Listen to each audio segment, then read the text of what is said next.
No Champions League football. Arsenal end in fifth. Europa League. Here we come. Hey guys, welcome back to Filter Coffee Football. Talking about that final day match. Arsenal 5, Everton 1. Um, Great result. Arsenal did everything we've always wanted them to do throughout the season. Capitalizing when you're on top. Odegaard taking shots instead of trying to find the perfect pass. Solid defensive play, scoring from set pieces. One We sloppy goal have that we scored from conceded, set but pieces, yeah. yeah, one sloppy goal to concede. So the defense still kind of needs to, but overall a very solid defensive performance again. Also, let's caveat this: we're playing against an Everton side that literally Couldn't had, care. yeah, they couldn't care less what the result ended up being. Even at the end of the match, everyone was happy, Evertonians and Gooners alike.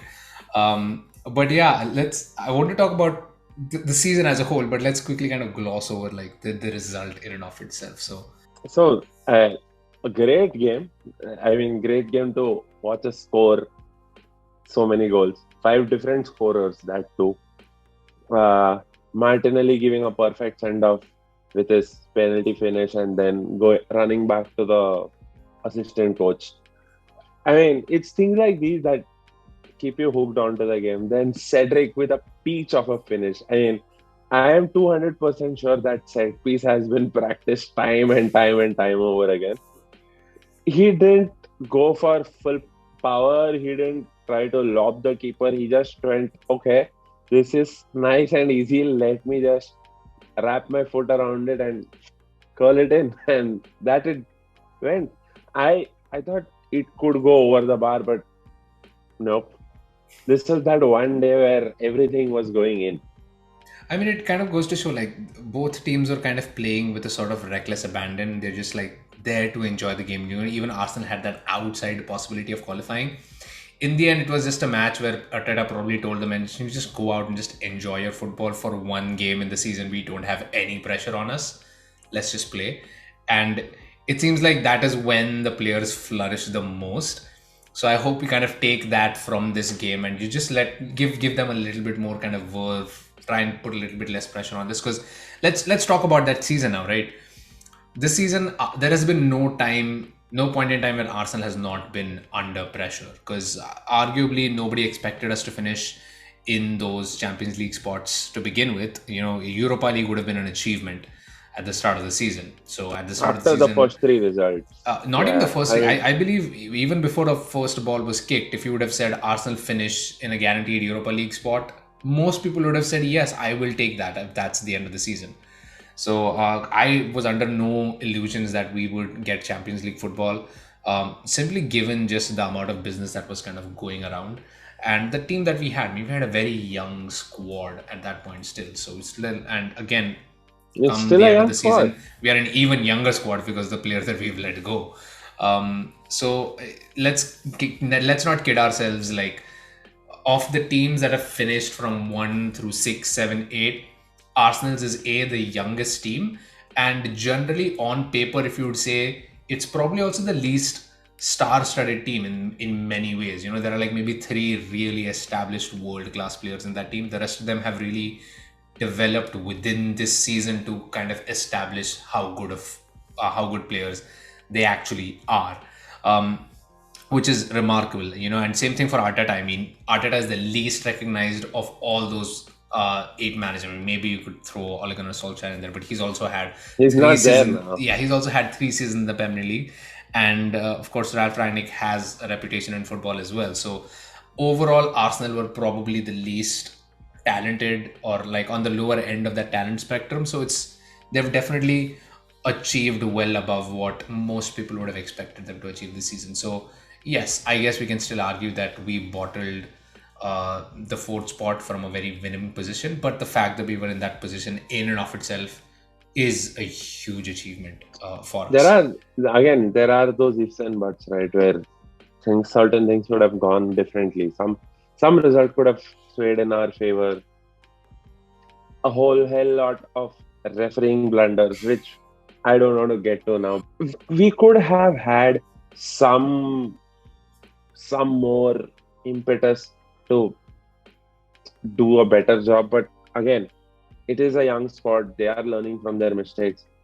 Probably not signing someone in January did cost us, especially with a whole lot of players getting injured during Yeah, and March, April, we and called that, right? We made a video specifically talking about the lack of signings in that January, yeah, and I think Arteta, I think after the Newcastle result, maybe it was, he came out and he also said, I mean, we had to make some decisions, and we made the best of what we thought we could of that situation. So clearly, true. even the management felt that, that may have been a lost opportunity that again has Maybe cost. maybe a signing or two, even a short term one. I mean, you have to take short term signings at that point in time, not at the start of a fresh season. You don't make a short term signing at the start of a fresh season. You I do mean, it right in between when e- you need someone to plug a gap or two for a certain period of time. That's even about simple it. things like, letting Ainsley Maitland-Niles go out on loan at that point in the season when we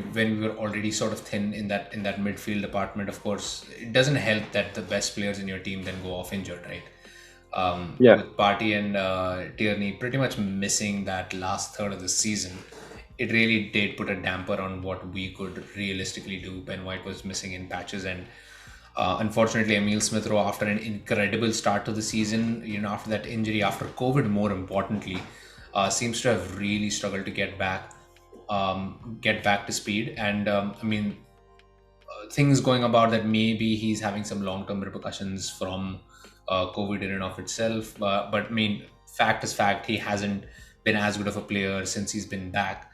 So hopefully he can use the time between now and the next season to really get his time for game recovery. back up there. Yeah, Yep. But yeah, overall, let's go by a simple letter grade. Like F is a failure of a season, and then you have your D, C, B, A, and you can throw pluses and minuses in there if you want. What would you rate this Arsenal season?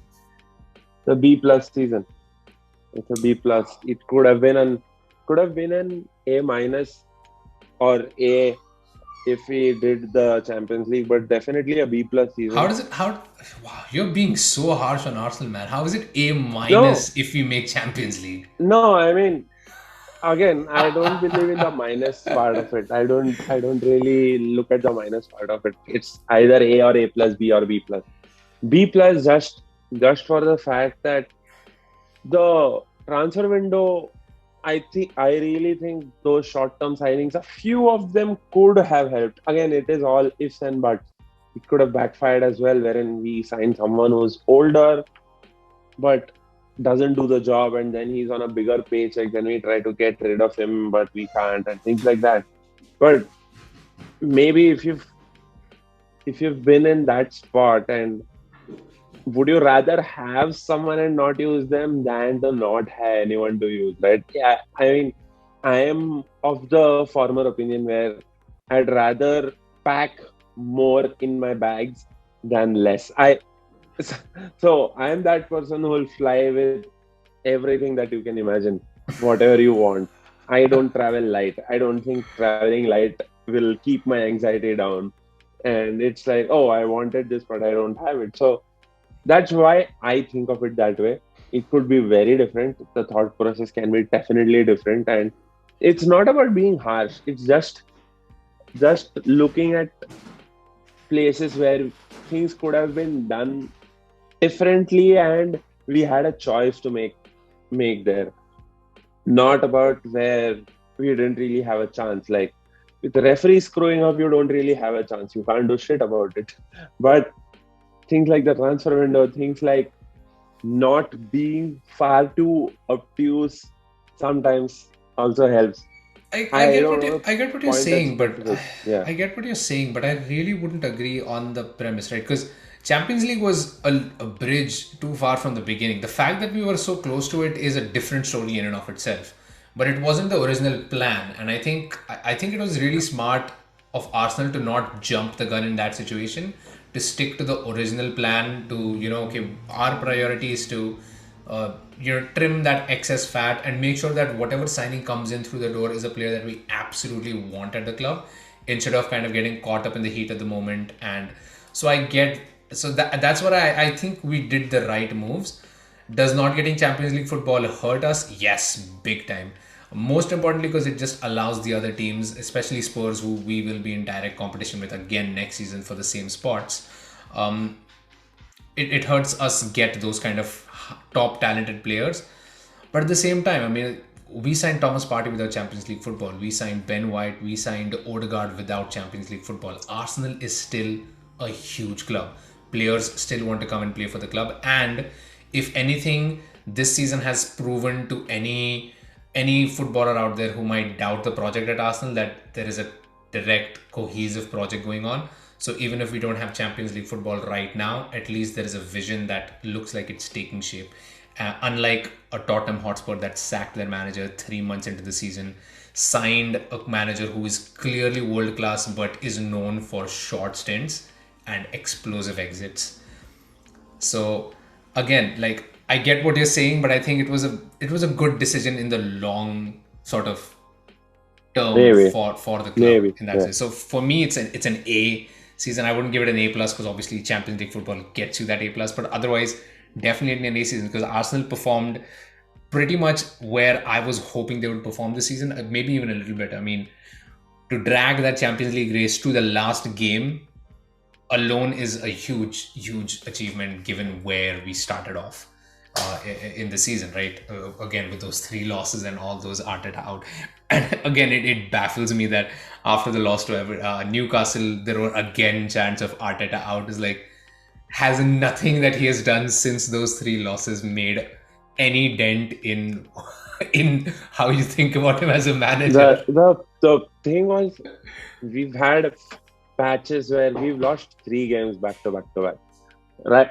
The first 3, then somewhere in between, then again Right after Brighton, probably the most Brighton, impactful Southampton, patch, right? Yeah. And Brighton, Crystal Palace, and Southampton, Newcastle, yes. or Southampton, Yep. whatever that was. So all those 3 games, I mean, instead of those losses, maybe a draw or 2 here or there would have. It's just ifs and buts. Just ifs and buts. Yeah, and that's the thing, right? Like, in hindsight, it's very easy to like get caught up on that, but I like to think of, where you started out with your expectations and were they met. The fact that I was hoping for we are the ruining, Champions missing League. out. Yeah, I mean, yeah, I had no Because point. again, you just had 1 game a week this season, more or less most of this season, because FA Cup we were out quite early. Carling Cup I mean, we we didn't were know out that going into the season, though, right? decently early. So I And mean, again, but still, you just had domestic competitions, which Carling Cup or whatever that's called right now, the Carabao Cup. We've never really cared. We've played half of our youth sides earlier. So we just had 2 competitions going in, the Premier League and the FA Cup. And we bowed out of the FA Cup fair pretty bit early, early. Yeah. So 1 game a week should have been improved, should have had improved performances. But I mean, if my expectations were Europa League, then I have already lost faith in the team. My expectation was the Champions League. I am looking higher so that we fall higher. You aim higher, you fall higher, right? If you've aimed for a lower section, then again you are limiting your ambition, which I think is wrong. I mean, fair argument. I mean, I don't know how to like that. That's a really good. Yeah, that was a good argument. So let us know what side you guys fall on. Whether you think Arsenal had a great season or whether you think they fell short of what could have been a remarkable season. And yeah, overall, just let us know where you think Arsenal will end next season as well. And keep an eye out for more content. By the way, just to end with, Arsenal played in their 22-23 season home kit. So we have a video coming out talking about that home kit and the other away and the third kit as well. So keep an eye out for that. And as always, like, share, subscribe. Thank you guys. See ya. Bye-bye.